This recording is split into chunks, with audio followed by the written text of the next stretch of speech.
Here we are with my old friend, colleague, and Hall of Fame, Steve Flink, who is wearing a purple sweater. I mean, like my team, Fiorentina in Florence. So I like you more than ever tonight. I Steve, did it. I did it for your benefit. That was no accident. okay. Listen, Steve, let's talk about the women's draw, the women's Yes, singles at the Australian Open, where we sure. finally will see again Ashley Barty to play. She is the most incredible number one in the world ever because she has not been playing for 1 year and she's still number one. I mean, that never happened before. Yeah, but she's playing at home. It doesn't hurt to be playing in your country's a Grand Slam tournament. That will help. But you're right. It's very difficult to figure out how well she's going to play, and she can't be that sure of herself right now, given what's happened in the last year. And she didn't want to travel, which is perfectly understandable. But now she has to figure out a way to win the Australian Open, add that to the French Open that she's already taken. It's not going to be easy, Ubaldo. Top seed, but clearly not the favorite, in my view. Yeah, well, also she has already a Katerina Alexandrova in her draw, and Alexandrova is playing pretty well. I mean, Yeah. Yes. even if she's only seeded number 29, I saw the other night that she had a lot of match points, I think, against Svitolina. I mean, there was a big fight. I mean, if I'm not wrong, if I'm not confusing the players, which sometimes it happens, but I saw her playing very well. Yeah, you're right. That could be a very interesting third round match if she plays Barty in the third round, which is what the seedings would tell us is going to happen. And that would be not an easy one for Ash to pull out. Yeah, well, and then as you mentioned, okay, she was really careful about her health.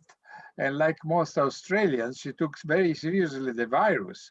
And another guy we didn't talk about when we were talking about the men's draw from Australia who took seriously, I would say, the virus was Nick Kyrgios because he also didn't come out from his country. So these players in Australia, they have their priorities, and they've been wiser than maybe in some other countries. Oh, I think they've been the wisest. You've made that point, and I wouldn't disagree. I think they've been the wisest of any country. Yeah. They've been the most focused on on safety measures and consistent measures, and the numbers show it in terms of what's happened with COVID over there. They've done a magnificent job, and let's hope they can get everybody through this tournament without too many problems. See, because last year we were both of us congratulate the U.S. Open, the French Open for being able to organize a tournament in difficult situation and so on.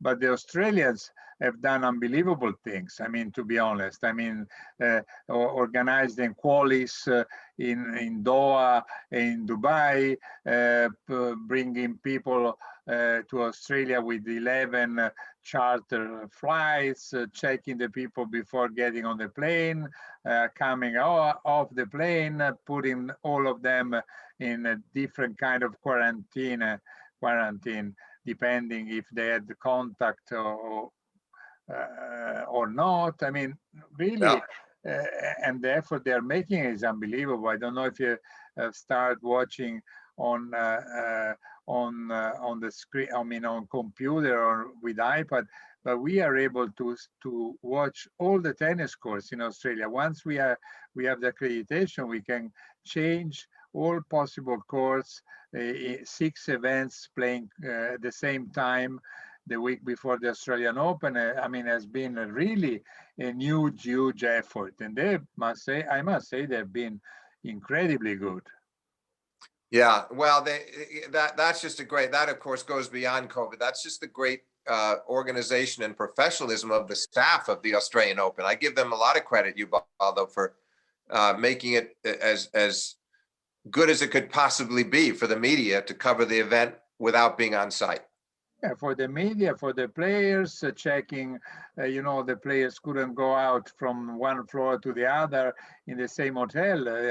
Berrettini and his girlfriend, Ayla Tomljanovic, on one floor down or up, and they never see each other for 15 days, for 14 days. I mean, so they were they could eat only their meals in the room.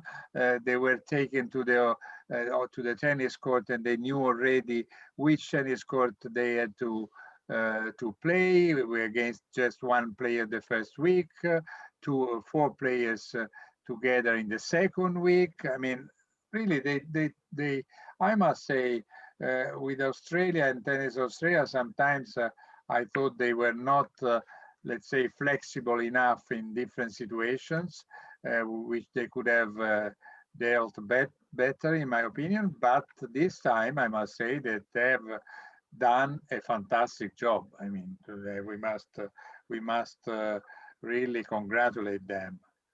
Yes, because the country has been so free of the virus, but they're bringing these people in from all over the world. So their challenge is enormous, Yeah, immense. especially, Steve, there were 37,000 Australians abroad who wanted to come back in their country, and they couldn't to meet for Christmas time their families. And then there were many Australians who, they were not happy about the fact that about 2,000 people, players, coach, umpires, they were physio, were coming from all over the world where the virus was instead strong.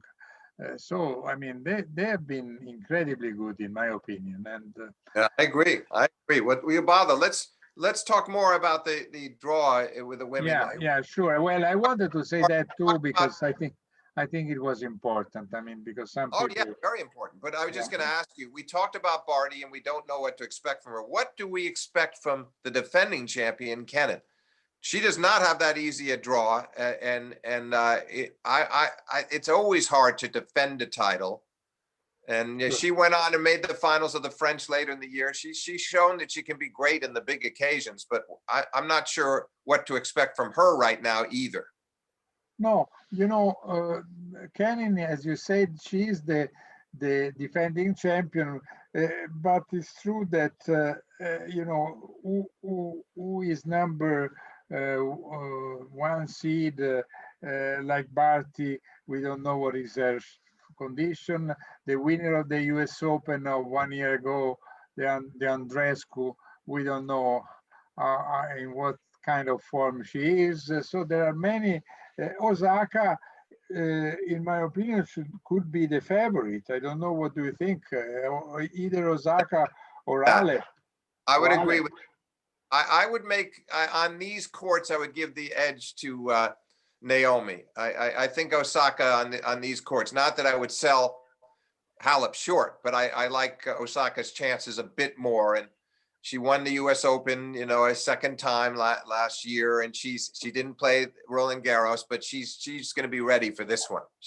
I don't Well, have any doubt about it. well, I think that I'm more confident on Alep to reach the final rounds than Osaka. Osaka, sometimes she can lose to some lesser opponent, so some, outsider, while Alep is, in my opinion, is a little bit more consistent. But if Alep and Osaka would go ahead, I mean, would reach, a Well, level they to could take. they could meet in the semifinal, Yeah, Ubaldo. It could yeah. happen. In the semi-final, then maybe I would put $1 Australian in Osaka. Yeah, right. Exactly. No, I mean, I see your point. Simona is a very consistent player. She's very level-headed. She fights. She's a little bit has a little bit of she can get angry with herself at times, but Yeah. she keeps competing. She keeps competing. Naomi, sometimes you feel like maybe her mind can wander. On the other hand, I think Osaka, as a competitor over the last year, I think she's improved significantly. I think she's much better than she was. So I'd love to get that semifinal. I think that would be a great to have either one make the final. We shouldn't forget that there is the Belarus girl Sabalenka who is playing unbelievably well. I mean, she has won all the. Sabalenka, Ubaldo, she's the number 7 seed, and Serena is seeded 10, and they're on a collision course, I believe, and that could be a critical match with the winner coming out eventually to play Halep. That's half of the draw. Is very, very tough. Yeah. Sabalenka has won all his her last tournaments. You saw Serena Williams playing against Collins. What was your impression? Well, I love the way she played the first set. She cruised through the first set. I thought she was going to win easily in straight sets, and then suddenly, midway through the second set, she seemed to lose her way. Her serve went off. Forehand was misfiring badly. And Collins took full advantage of it. Great second serve returns, great attitude, and she wins the set. And I'm not so sure Collins wouldn't have been better off if they played the third set out. But Serena got a big lead in the super tie break and held on to it and won at 10 points to 6. And I don't know what might have happened if they play that whole third set out. But so Serena, who looked so convincing in the beginning, was not so convincing in the end. Just played well enough to win. Which is not surprising in a way, because we have seen Serena also at the U.S. Open. She was very often in troubles. I mean, she was always losing at least one set, and she was out of breath in the playing the third most of the times, even when she won. Yeah, you're right. She has to avoid that at the in this draw. She's got to find a way, Ubaldo, to get through as many straight set matches as possible to conserve her energy. She can't afford to be getting a long 3-setters like she was at the Open, and it eventually caught up to her when she lost to Azarenka at the Open. And so we'll see. She had been playing very well before the Collins match. For a couple of matches, was looking sharper than she did in that match, but. Let's see what she's able to bring to the Australian Open. Yes, you were saying a few minutes ago how strong is the lower part of that half throw, and we should have added that also the girl who dominates the Roland Garros is there, Swiatek. Swiatek, and she has Swiatek. She could play. She is seeded number 15, but she could play, Halep in the fourth round, and exactly. And we saw and what in happened. Paris, she destroyed. Yeah, she killed her in Paris. We don't know whether the surface change, how much of difference it makes, but you certainly know that Halep has not forgotten about what happened there. Now the question with Swiatek is, does she react to the fact that people now know her and are looking for her to do something similar to what she did at Roland Garros, play at that kind of a level again? Does that work for her or against her? That's what's so fascinating to me about her right now, to see how she responds to the fact that she's now a major champion and has to live up to that billing. That would be also a very intriguing match, that fourth round match you mentioned, Swiatek and Halep. Yeah, while it's true that, in the women tennis, there have been many different slam winners in recent years. But if you go in the same half of the draw where we mentioned Osaka, in the fourth round, you could have up there the winner of one US Open, Andreescu, the winner of 2 Wimbledons, Kvitova, the winner of one Wimbledon and one Roland Garros, Muguruza, and the winner of a US Open and an Australian Open, Osaka, no? So, I mean, that's remarkable. Andreescu is the one I worry about the most, because she's just been completely away from the game, injured, nothing but injuries since she won the US Open a few years ago. But Kvitova is well prepared, and you're right. That's a whole cluster of a spectacular cast of players who won major titles, all in that half of the draw. So it's a lot of talent. Yeah, while I would say that due to the fact that that Barty, we don't know if she's going to play, Azarenka, and Konta, they are a little bit unpredictable. Kenen, you mentioned before, Pliskova is a girl that you never know she's gonna play, because sometimes she plays unbelievable, but then sometimes she loses her head, and if she doesn't eat just winners, she get frustrated. So the other part of the draw, in my opinion, is weaker. I mean, Yeah, I if you, agree. I agree. But just a brief note on Kenin, you mentioned a bunch of them, but I will just return to her for a minute. The one thing that the real positive to me about her is she has become one of the most ferocious competitors in women's tennis, and she wins a lot of 3-set matches. She can be down a set and a break. It's happening again on her way to the Australian Open. She has a knack for being able to come back, and so that it might be her strongest suit, Ubaldo, is I think she's tougher mentally than most of the other leading players. I mean, we talk about maybe Halep gets a little moody, or Osaka does too, but and Kenin can, but she also fights her way out of a lot of danger. Don't you think, Ubaldo? She's a great competitor. no, no, for sure she is. I still have some doubts about her, because while I see some extraordinary uh, shots played by other players, I mean, some really impressive, talented shots. Kenan, she persuades me a little less, because she's capable to do everything, but nothing is. I'm not impressed by her serve. I'm not impressed by her volley, uh, or about her touch. As you said, I'm impressed by her competitiveness. Yeah, yeah. What the Spanish call garra, the guts that she puts in every match. But No, you're right. She doesn't have one spectacular shot. She's not necessarily known as the best shot maker out there. On the other hand, the whole package of her game, you put all the pieces together, and yeah, there's a lot there. There's a lot there. She's got a lot going for her. yeah. And I'm curious to see what Azarenka will be able to do, because after quite a few years when she seemed to be declining, then instead the U.S. Open, she showed that she was again competitive, and she's in the same fourth round draw of Svitolina. Yeah. And Svitolina is another girl that, in a way, she can do everything, but she doesn't impress me for anything in particular. She's not a Well, showman. because you know what? She's a great strategist. She's a very cunning player. She really knows how to. She's a good match player. Knows how to plot her way through and has the right tactics. On the other hand, not overpowering Ubaldo. Some of the top women can blast her off the court in certain days. She's just got a good cagey game, but not overwhelming power. Yeah.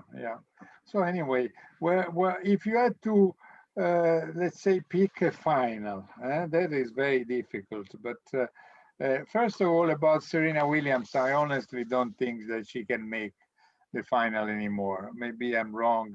I was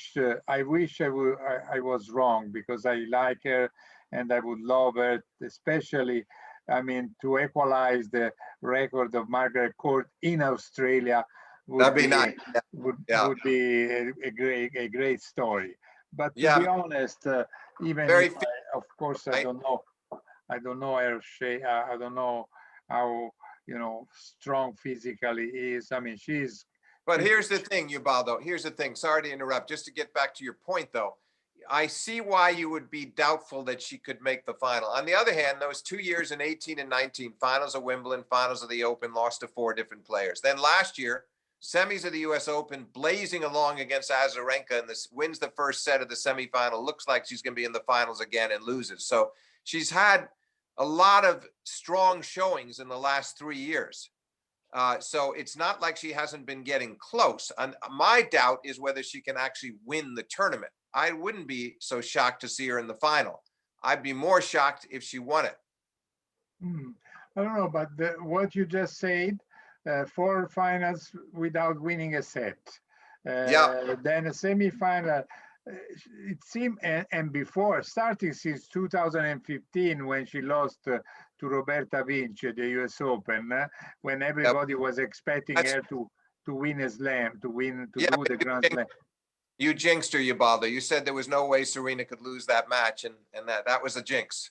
Yeah, yeah, yeah. No, Well, seriously, you're no, but right. seriously, I, That I was do, big.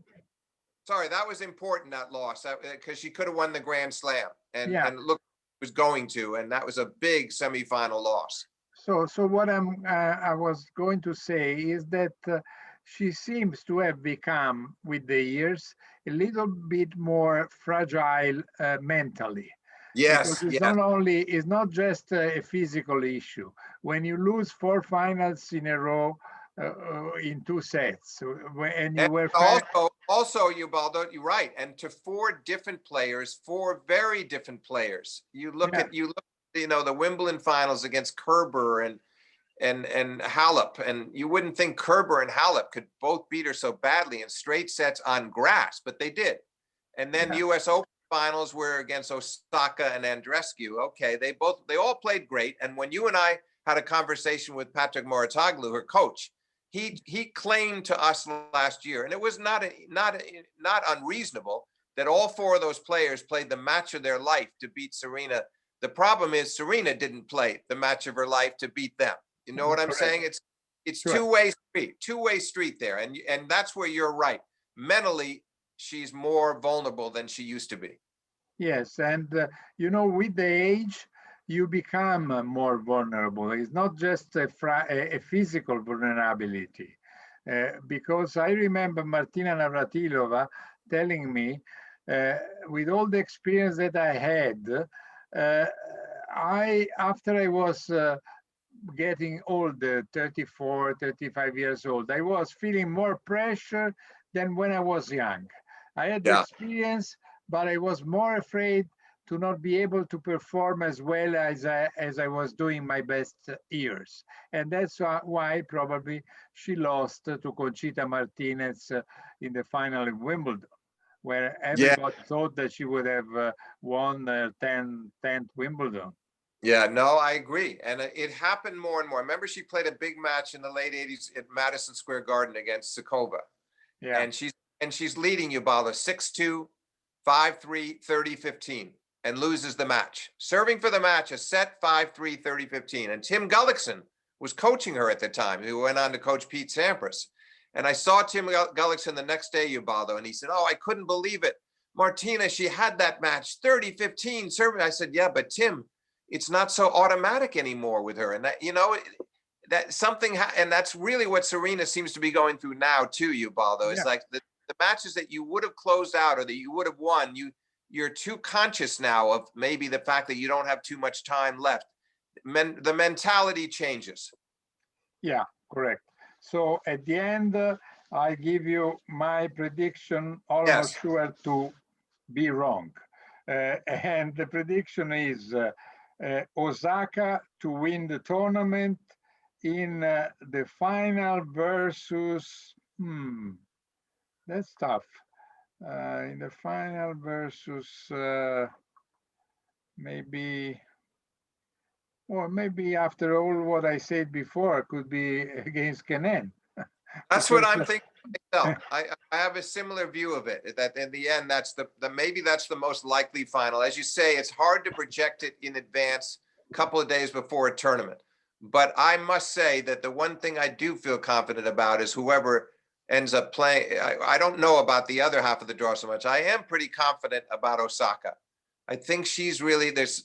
I saw something in her at the US Open last year, the way she pulled out those tough 3-set semis and final, that she now thinks of herself as someone that should win majors frequently.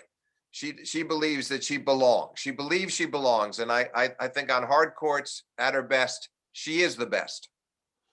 Okay, listen, Steve, thanks a lot again for being with ubitennis.net and also ubitennis.com. Net is the English homepage of Ubitennis, so they can hear all the silly things that both of us are saying in your language, and then they will hear it also with the translation in or the text of Yeah, the but Ubaldo, transcript in Italian. let me just dispute that. Some silly things, but many smart things, certainly from you. Okay. All right. Listen, Steve, thanks a lot. Thank you very much to my old friend, colleague, and Hall of Famer, Steve Flink. Ciao, ciao. Thank you, Ubaldo.